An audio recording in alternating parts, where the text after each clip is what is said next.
오늘 본문의 배경은 예수님께서 한 마을로 가실 때에 마르다라 이름하는 한 여인이 와서 이 여인이 예수님을 자신의 집에 영접함으로 일어나는 일을 우리에게 이야기해 주고 있습니다. 우리 38절 말씀 같이 읽어보겠습니다. 시작.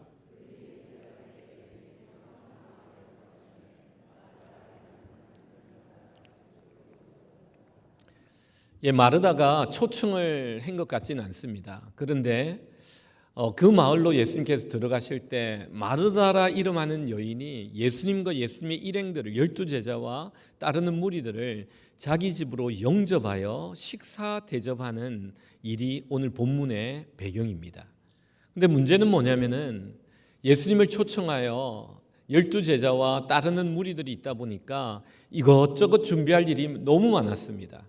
준비하는데 자신의 여동생 이 마리아가 예수님의 발치에 앉아가지고 예수님의 말씀을 듣고 자기를 도와주지 않는 거예요. 그래서 이 마르다는 예수님께 가서 예수님, 마리아로 하여금 나를 좀 도와주라고 말해 주십시오 라고 말한 사건이 오늘 본문의 사건입니다. 근데 예수님은 이 일에 있어서 마르다를 향해서는 약간의 권면과 그의 실수들을 지적하는 말씀을 하시고 마리아를 향해서는 굉장히 칭찬하는 본문이 바로 오늘 이 본문의 사건입니다. 우리는 오늘 이 시간 마르다를 향한 예수님이 지적했던 실수가 무엇인지를 살펴보고 또 마리아를 향하여 예수님이 칭찬하신 그 칭찬이 무엇인지를 두 가지로 살펴보면서 우리에게 주시는 은혜를 생각해 보고자 합니다. 먼저 첫 번째입니다. 마르다가 했던 실수를 예수님께서 지적하고 계십니다. 우리가 첫 번째 깨닫게 되는 교훈은 뭐냐면은 봉사를 하면서 기쁨이 사라져서는 안 됩니다. 우리 같이 한번 따라해 보겠습니다. 봉사하면서 기쁨이 사라지면 안 됩니다. 여러분, 봉사하면서 기쁨이 사라지면 그 자리에 뭐가 차지하냐면요, 미움과 그리고 분노와 그리고 불평과 원망과 정죄가 그 봉사의 기쁨의 자리에 차지하는 것을 우리가 보게 됩니다. 오늘 본문을 보면서 사람들은 이런 오해를 해요. 봉사보다 예배가 더 중요하다. 이렇게 단순하게 심플하게 결론을 짓고 이제 봉사는 하지 말고 예배만 하자. 이렇게 이 본문을 읽는데 절대 그 본문이 그런 게 아닙니다. 오늘 본문을 자세히 보면요, 이 마르다가 봉사를 하면서 했던 실수가 있는 것을 발견하게 됩니다. 봉사는 귀한 것입니다. 봉사는 필요하고 중요하고 아름다운 것입니다. 근데 문제는 뭐냐면은 봉사를 하면서 이 마르다에게 기쁨이 사라졌다는 겁니다. 여러분, 오늘 우리는 이 본문을 읽으면서 봉사를 평가절하해서는 안 됩니다. 왜 이 기쁨이 사라졌는지를 잘 살펴보아야 합니다. 성경에 보면요, 이런 말씀이 있습니다. 나그네를 잘 대접하라. 그러면서 하나님의 복이 임한다라는 말씀들이 있습니다. 당시에는요, 여행업이나 숙박업이나 음식점이 발달하지 않았기 때문에 고아, 가부, 그 다음에 나그네가 그 당시 구제의 대상이었던 것을 우리는 성경을 보면 알 수 있습니다. 여행할 때 제대로 먹지 못하고 제대로 자지 못하여 얼마나 많은 사람들이 고생하는지 모릅니다. 그래서 여행하는 사람들이 한 마을에 이르렀을 때 그 마을에 넉넉한 사람들이 그들을 대접하는 것은 참으로 아름다운 넉넉한 사람들의 덕이 되었습니다. 한국에도 이런 문화가 있었어요, 옛날에. 여러분, 큰 집에 보면 사랑채라고 기억하십니까? 이 문간에 사랑채가 있는데 이 사랑채는 어떤 용도로 가장 많이 사용됐냐면은 그 동네에 오신 나그네들, 길손들이 머무는 곳이 바로 사랑채였습니다. 그만큼 이 나그네를 대접하면 하늘의 복을 받는다, 이런 마음들이 성경 외에도 일반적으로 사람들이 갖고 있었던 생각들입니다. 근데 성경은 이렇게 분명히 이야기합니다. 히브리서 13장 2절입니다. 우리 같이 한번 읽어볼게요. 13장 2절 시작.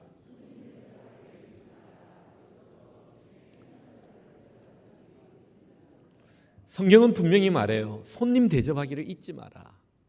그러다가 너희들에게 어떤 일이 일어나냐면 부지 중에 너희들이 잘 모르는 사이에 천사를 대접하는, 그래서 천사를 대접하고 천사 대접으로 축복을 받는 일들이 있을 수 있다라고 말하는 겁니다. 누가 이런 걸 경험했습니까?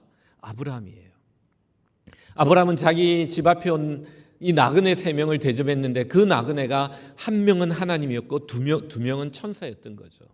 그 사건을 이야기하고 있습니다.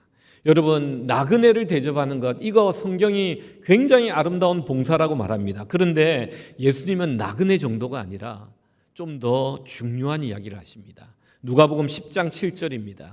우리 같이 한번 읽겠습니다. 시작.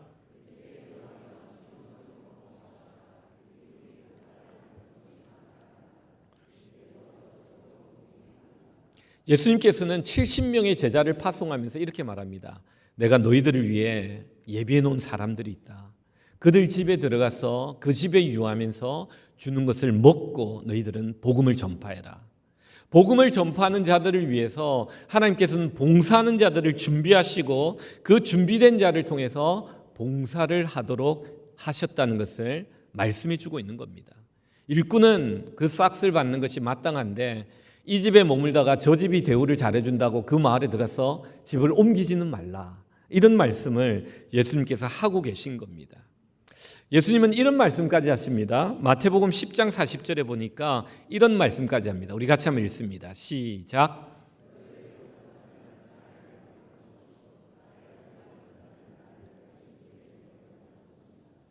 나그네를 대접하는 것도 참 귀한데 복음을 전하는 자들을 대접할 때 주님께서는 뭐라고 말하냐면 내가 복음 전하는 자들을 위해서 다 준비하고 공급해 주신다라고 말씀하시면서 대접하는 자들을 위해 이렇게 말합니다. 너희들은 내가 보낸 이 제자들을 영접한 자는 나를 영접한 것이고 예수님을 영접한 것이고 한 걸음 더 나아가 나를 보내신 하나님을 영접한 것이다 라고 말하고 있는 거예요. 그래서 예수님이 이 집에 왔을 때 이 마르다가 봉사하고 섬기는 이것은 너무나 귀하고 너무나 아름다운 거예요. 여러분, 이 봉사의 가치를 절대로 낮게 평가해서는 안 됩니다. 그런데 문제가 있습니다. 그 문제는 뭐냐면 이 마르다의 봉사의 성격에 문제가 있었던 겁니다. 베드로전서 4장 11절을 봅니다. 우리 같이 한번 읽습니다. 시작. 만일 누가 말하려면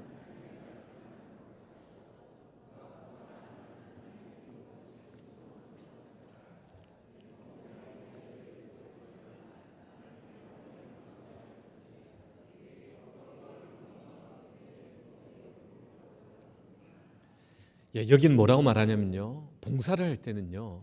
하나님이 공급하시는 힘으로 해야 된다는 거예요. 내 힘으로 이 하나님이 공급하시는 힘에 지나쳐서 내 힘으로 할 때는 문제가 생긴다는 겁니다. 하나님의 공급하시는 힘으로 할 때는 그 기쁨 가운데 하나님을 섬기며 하나님께만 영광을 돌리는 하나님을 위한 봉사가 되는데 하나님이 공급하시는 힘 말고 자신의 힘에 지나치게 하다 보면은 하나님의 영광을 드러낸 게 아니라 자기의 영광을 드러내고 자기를 위한 봉사가 되기 쉽다는 겁니다. 문제는 뭐냐? 하나님이 주시는 힘으로 할 때는 기쁨이 넘쳐요. 근데 하나님이 주시는 힘이 아니라 인간적인 힘으로 하다 보면은 어떤 일이 생기냐면 기쁨이 사라지고 그 기쁨의 자리에 미움과 분노와 불평과 원망과 정죄가 들어온다는 겁니다. 여러분, 우리는 하나님 주신 기쁨으로 섬기다 보면 어떤 고백을 하게 되면 이런 고백을 하게 돼요. 그 순수한 봉사는요, 주님, 섬기면 섬길수록 더 귀한 주님, 주 내 마음에 들어와 계신 후 그 주님이 나를 주장하셔서 내가 주님을 섬기는데 섬기다 보면 섬기면 섬길수록 더 귀한 주님 때문에 내가 섬기면서 기쁘고 이 봉사가 주는 놀라운 은혜가 이 무궁무진한데 우리가 자칫 잘못하여 하나님이 공급하시는 힘이 아니라 인간적인 힘으로 주님을 섬기려고 할 때 기쁨이 사라지고 그 자리에 미움, 원망, 불평, 정죄가 들어오는 이런 일들이 일어날 수 있다는 겁니다. 그때는 이제 그 봉사는 더 이상 아름다운 봉사가 되지 못하는 겁니다. 여러분 40절에 보면요, 마르다의 봉사가 이런 봉사였습니다. 이 40절을 우리 같이 한번 읽겠습니다. 시작.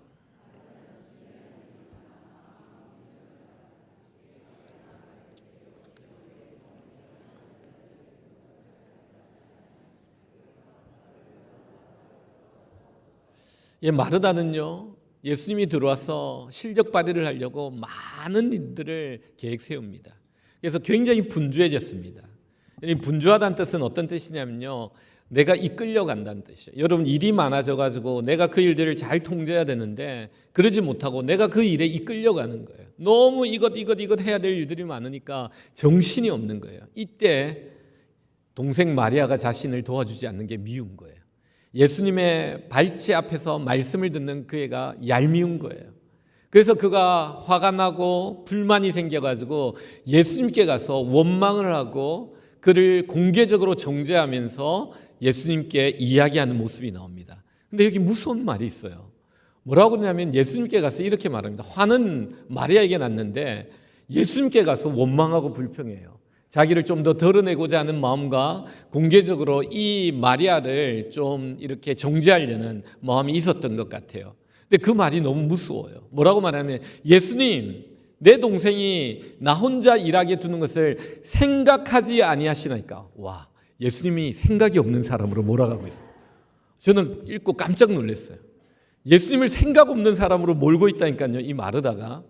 그러면서 뭐라고 말하냐면 참 너무 우리도 이런 모습이 너무 많아요. 주여라고 하면서 예수님께 뭐라고 하냐면 명령을 해요. 도와주라 하소서. 아니, 주님이라고 부르면서 자기가 종인데 예수님한테 명령하는 이 마르다의 모습을 우리가 보게 된다는 겁니다. 아니, 마리아에게 불만이 있으면 마리아를 찾아가가지고 나중에 아니면 좀 불러가지고 이야기하면 되는데 이 기쁨이 사라진 이 봉사에 분노가 들어가고 그리고 미움이 들어가고 불평이 들어가고 이제는 이 불똥이 예수님까지 태워가지고 원망과 공개적으로 정죄하는 이 모습을 우리가 보게 된다는 겁니다. 그런데요, 우리가 이 마르다를 보면요, 이 모습 가운데 나의 모습이 보입니다. 나의 모습을 보아야 돼요. 여러분 너무 분주하지 마십시오. 한가한 것보다 바쁜 건 좋아요. 그런데 분주하는 것은 제가 말씀드렸듯이 내가 일을 통제하지 못하고 일이 나를 통제하고 막 이끄는 것은 이건 잘못된 겁니다. 나쁜 겁니다. 여러분, 이런 말이 있어요. 바쁜 아빠는 나쁜 아빠다. 여러분, 이런 말도 있더라고요. 바쁜 목사는 나쁜 목사다. 그래서 바쁘지 않으려고 일을 잘 통제하려고 우리는 노력하고 자르고 일이 나를 끌고 가는 것이 아니라 내가 일들을 통제하면서 나가야 됩니다. 오늘 이 마르다는요, 분주했습니다. 일에 끌려갑니다. 너무 과도한 것들을 자기가 계획하고 생각했던 거죠.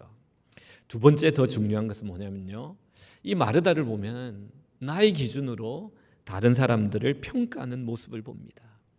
그는 음식의 은사가 좀 있었던 것 같아요. 예수님을 불러다가 일행에게 자기가 정말 맛있는 음식을 잘 대접하고 싶은 마음이 있었습니다.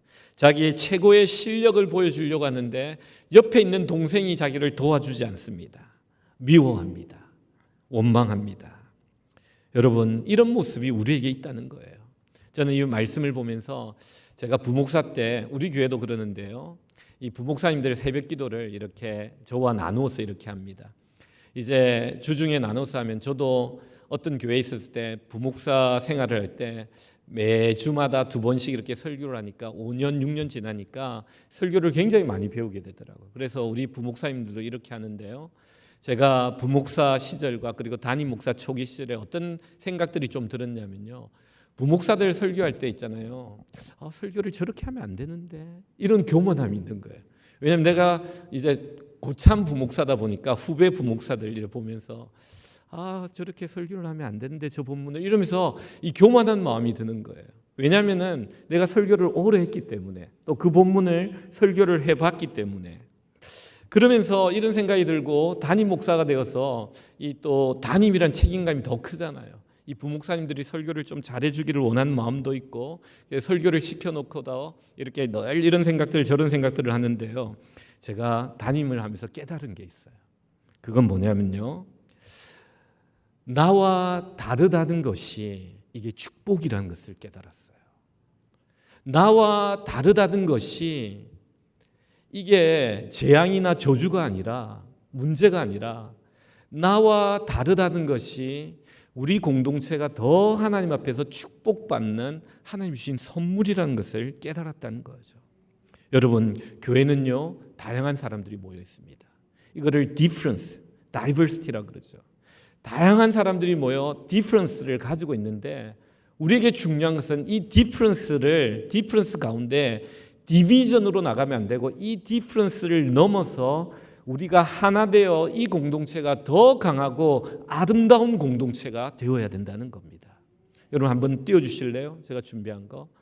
difference가 있어요. 근데 이 difference를 가지고 서로 디비전으로 다르다고 이렇게 나가면은 그 공동체는 망합니다.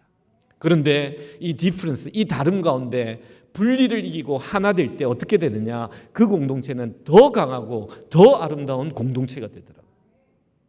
부목사님들이 설교할 때 내가 갖지 못한 부분, 또 내가 하지 못하는 부분, 또 다른 경향의 다름으로 이렇게 설교할 때 성도들이 더 많은 은혜를 받고 이 공동체가 더 말씀으로 더 든든히 세워지는 강단이 되더라는 거죠.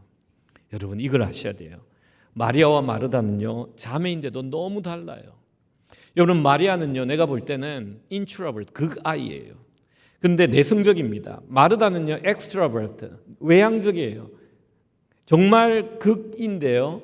이 마리아와 마르다가 오빠 나사로가 죽을 때 어떻게 반응하냐면, 예수님이 왔을 때 마르다는 예수님이 온다는 소식을 듣고 뛰어나가 길에서 만납니다. 근데 마리아는 집에서 조용히 기다렸다가 만나는 모습을 봐요. 너무 달라요. 근데 이 다른 게 뭔지 압니까? 축복입니다. 여러분 이 다른 게 좋은 거예요. 서로 도와가지고 더 크고 더 강한 하나가 된다는 사실을 여러분 아셔야 돼요. 제가 1부 때도 이야기했는데 저와 아내가 너무 달라요. 제가 로또같이 너무 안 맞아요. 어떤 분 크게 웃더라고요. 1부 때. 여러분 로또 번호같이 진짜 안 맞아요. 아내하고. 제가 밥을 먹을 때 있잖아요. 저는 라면을 먹으면 면을 좋아해요. 근데 우리 아내는 국물만 먹어요. 그래서 면 조금 먹고 국물을 먹으니까, 나는 국물을 안 먹으니까 나는 면을 많이 먹고 아내는 국물을 많이 먹고, 그러니까 싸울 일이 없는 거예요. 이 다른 게 있잖아요. 이 얼마나 좋냐면은 처음에는 이 다름이 불편해요. 이 다른 것들을 이해하지 못하면 싸우게 돼요. 근데 이 다름을 극복하고 디비전으로 나가는 게 아니라 이 디퍼런스를 우리가 잘 조화를 이루니까 정말 더 강하고 더 아름다운 하나가 되더라고요. 하나님이 뭐라고 말했냐면 돕는 배필, 헬핑 파트너로 주셨어요. 우리가 갖지 못한, 내가 갖지 못한 것을 다른 사람이 가짐으로 말미암아 우리가 더 강한 하나가 되는 거죠. 제가 말씀드렸죠. 아내를 소개할 때 어떻게 소개한다고요? better half, 나보다 나은 반쪽입니다. 너무 아름다운 표현이잖아요. 아내를 소개할 때 better half, 나보다 나은 반쪽입니다. 그래서 우리는 더 큰 하나가 됩니다. 1 플러스 1이 2가 아니라 우리는 더 크고 강하고 아름다운 하나가 됩니다. 여러분 이걸 아셔야 돼요. 그래서 다름은 좋은 겁니다. 너무나 달랐지만 그들이 하나가 되는 거죠.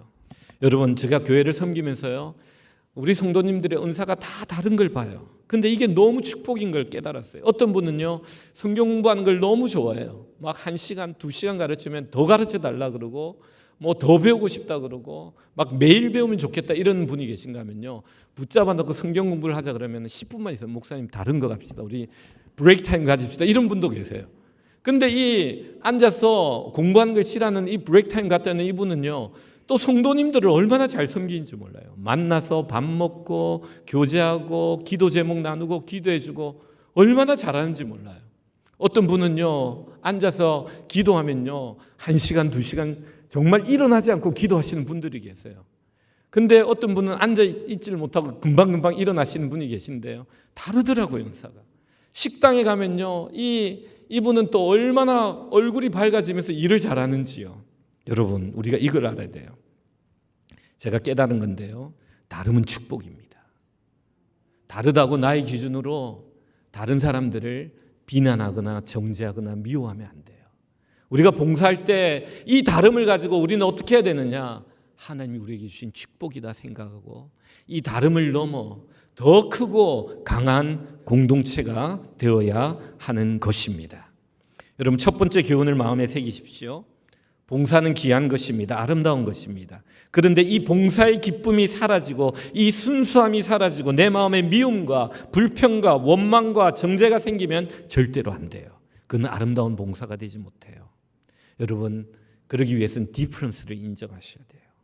디비전으로 나가는 게 아니라 디퍼런스로 가운데 디비전을 이기고 정말 하나님이 주신 강하고 아름다운 공동체로 나아가야 합니다.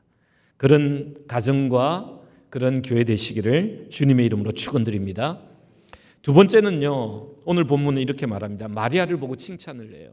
어떤 칭찬을 하면 좋은 것을 선택했다라고 말합니다.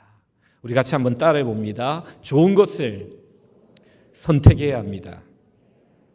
여러분 42절 한번 우리 같이 한번 읽어볼까요? 같이 읽습니다. 시작.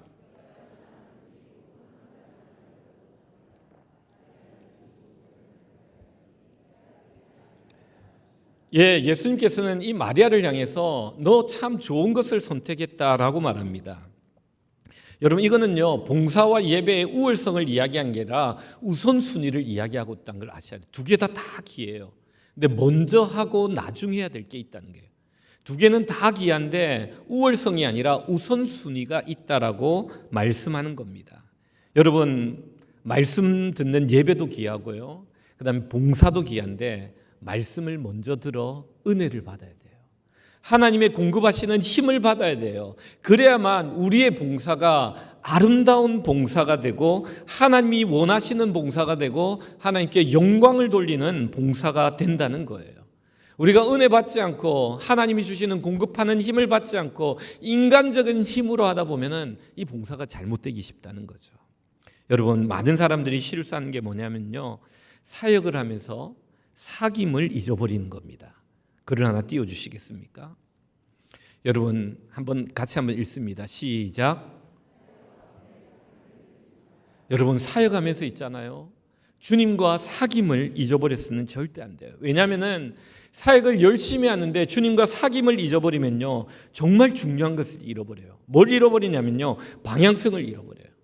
하나님이 원하시는 것이 무엇인지를 까먹어요. 그리고 자기가 하고 싶은 대로 다른 길로 나가는 경우가 참 많이 있어요.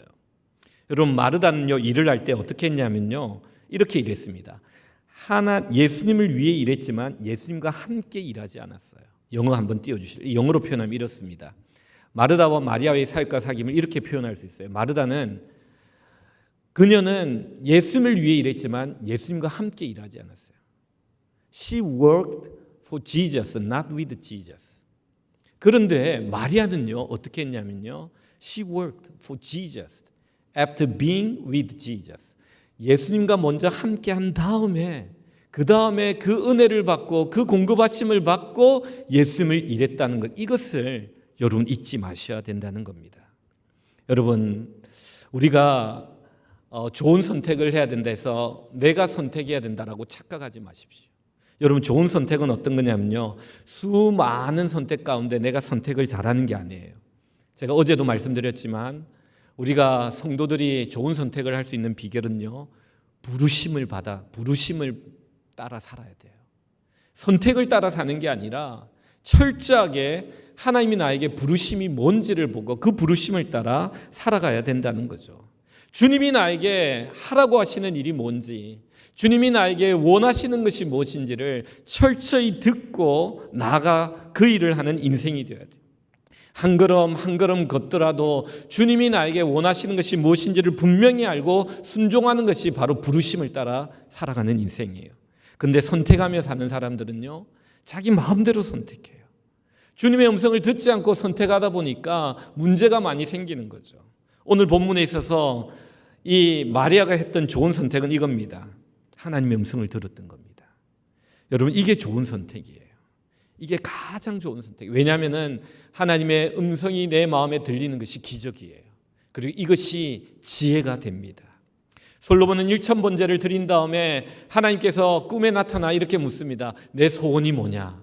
그럴 때 이 솔로몬이 뭐라고 기도하냐면은 주님 저에게 지혜를 주십시오. 이 지혜를 번역하면 히브리어로 번역하면 듣는 마음이에요. 사람들의 말을 듣지만 내가 많은 사람들의 말을 듣는 가운데 하나님의 음성을 들을 수 있는 지혜.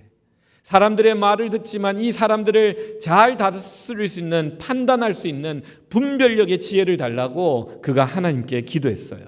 하나님 그것을 너무 기뻐하셨어요. 그리고 그것을 주셨어요. 그것으로 40년을 통치하게 하셨던 거죠. 여러분, 우리가 이 땅을 살면서 정말 여러분이 좋은 선택을 하기를 원한다면 여러분에게 하나님의 음성이 들리는 기적이 있어야 돼요. 그 지혜가 우리 가운데 있어야 됩니다. 여러분, 마리아와 마르다를 보면요, 이 마르다는 너무 자기 중심적인 선택을 합니다. 여러분 41절 한번 볼까요? 41절 42절에 보면 그가 이렇게 말해요. 주께서 대답하여 이르시되 마르다야 마르다야, 내가 많은 일로 염려하고 근심하나 몇 가지만 하든지 혹은 한 가지만이라도 족하니라. 여러분, 예수님의 마음이 무엇입니까? 41절에 보면요, 너가 너무 인간적으로 선택했다는 거예요. 41절 한번 돌아가 보실래요? 그게 보면 이렇게 말합니다. 마르다야 마르다야, 두 번 이름을 불러가면서 너가 너 스스로 하고 싶은 많은 일들을 했지만 그 많은 일들은 염려와 근심뿐이라는 거예요. 여러분, 어떤 목회자는 이 본문을 보면서 이런 이야기를 해요. 내가 선택했던 그 모든 것들은 염려와 근심이었습니다. 그러나 주님의 음성을 듣고 주님께 순종한 길은 평화와 기쁨이었습니다. 여러분, 마르다는요, 너무 자기 중심적으로 선택을 했어요. 너무 많은 것들을 했어요. 그러나 그 많은 일이 염려와 근심뿐이었다라고 말을 해요. 여러분, 사역을 하며 사귐이 부족함, 사귐이 없으면 이런 일들이 일어난다는 거예요. 그러나 마리아는 어떻습니까? 마리아는 이렇게 말합니다. 주님께서 42절 볼까요? 이게 마르다에게 한 말인데 이 마리아에게도 연결됩니다. 몇 가지만 하든지 혹 한 가지라도 족하니라. 여러분, 우리가 하나님의 음성을 듣고 인생을 살면요, 내가 많은 일을 하지 않더라도 한 가지, 아니 몇 가지 일만 하더라도 족한 인생이 된다고 주님이 말씀하셨어요. 그가 한 일이 뭡니까? 마리아가 한 일은 39절에 나옵니다. 우리 39절 말씀 같이 한번 읽습니다. 시작.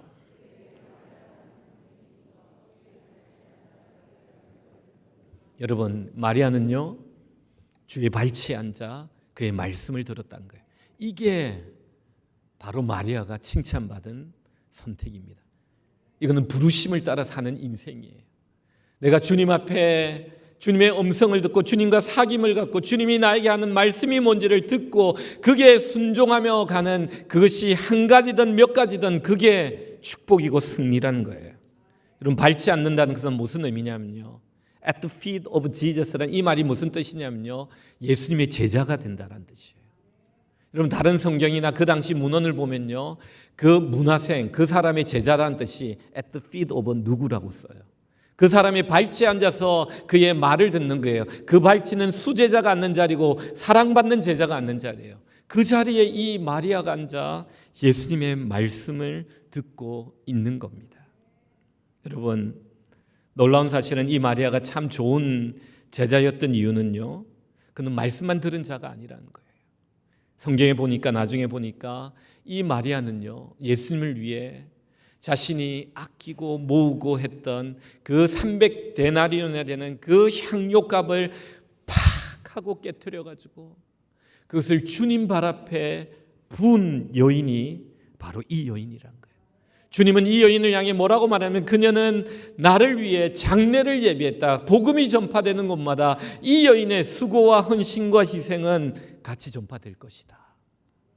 여러분, 부르심을 따라 사는 인생은 이런 인생입니다. 여러분, 주님의 관심은요, 우리의 이 마르다의 관심과 너무 달라요. 주님은 오병이어로 5,000명을 먹이신 분이에요. 밤에 밤새도록 물고기를 잡았지만 한 마리도 못 잡았지만 예수님이 깊은 데 가서 그 물을 던지려 때 그 물이 찢어지도록 잡히게 하신 분이 예수님이세요. 예수님은요, 마르다의 그 산의 진미와 같은 많은 음식을 기뻐하시는 게 아니에요. 주님이 기뻐하시는 것은요, 사귐을 기뻐하시는 거예요. 여러분, 성경에 보면요, 에녹이 나옵니다. 에녹은 300년 동안 하나님과 동행했다고 그래요. 그러나 그가 했던 행적을 보면 큰 업적이 없어요. 에녹에 대해서 기록을 보면요, 300년 동안 하나님과 동행하더니 하나님이 그를 하늘로 데려갔다. 하나님이 기뻐하시는 게 뭐냐면요, 사귐이라는 거예요. 무엇을 행함이 아니라 하나님과 사귀며 그 하나님과 동행했던 이 에녹을 하나님이 사랑했던 모습을 봅니다.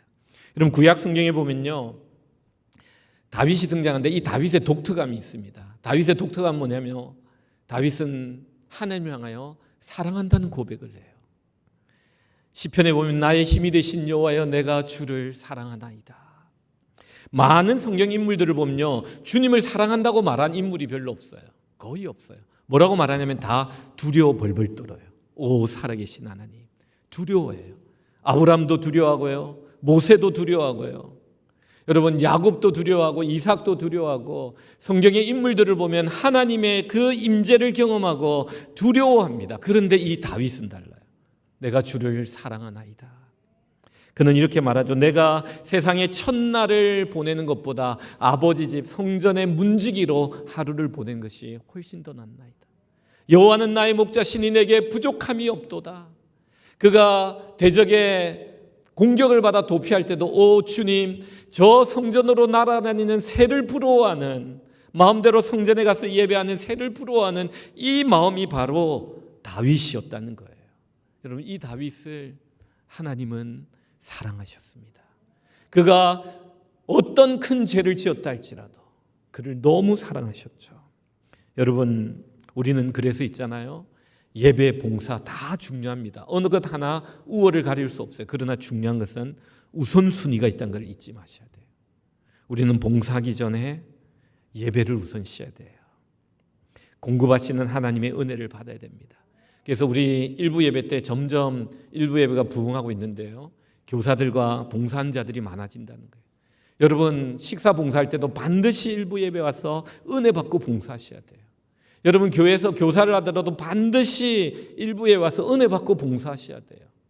여러분이 이 하나님이 공급하시는 힘을 받지 않고서는 여러분의 기쁨이 공격을 받아요.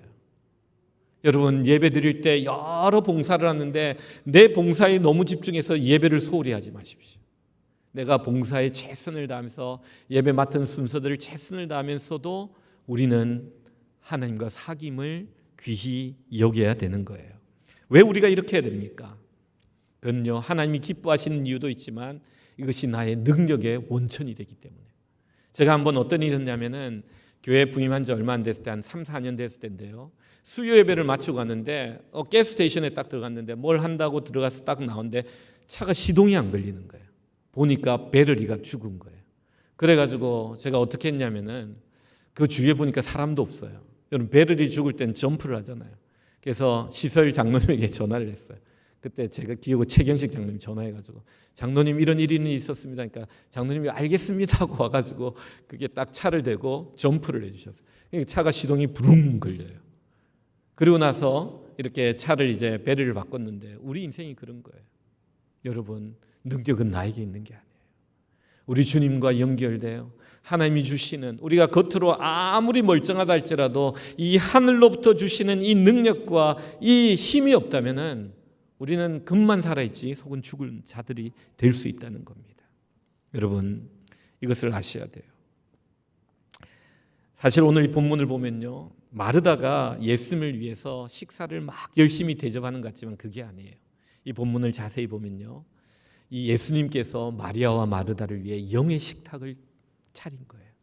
근데 문제는 뭐냐면 이 마리아는 그 영의 식탁에 앉아 영의 음식을, 양식을 맛있게 먹고 있는데 이 마르다는요, 어떻게 하면 우리가 하는 실수, 부엌에 가서 달그닥 거려요. 예수님께 맛있는 거 육의 양식을 해드리겠다고 달그닥 끓이는 거예요. 제가 한국에서 신방 갔을 때 그런 집이 있었습니다.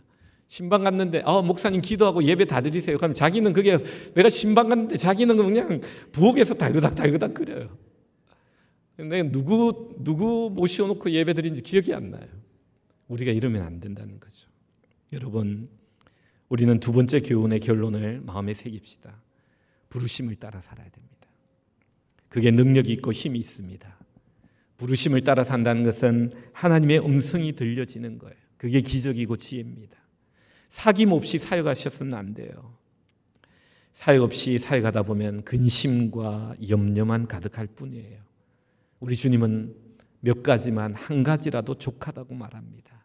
우리는 주의 음성을 듣기 위해 주의 발치에 먼저 앉아야 됩니다. 그리고 주님이 주시는 그 은혜로 우리가 봉사하며 섬겨 나갈 때 나에게 있는 향유 옷값 300데나리온 그것도 아깝지 않은 거예요. 나를 위해 십자가의 길을 가는 그 주님의 죽으심을 생각하며 아낌없이 그 옷값을 팍 하고 깨뜨려 향유를 우리 주님의 몸에 부을 수 있는 헌신을 하게 되는 것입니다. 이 놀라운 말씀의 은혜가 우리 모든 성도들의 심령 가운데 가득 넘치시기를 주님의 이름으로 축원드립니다.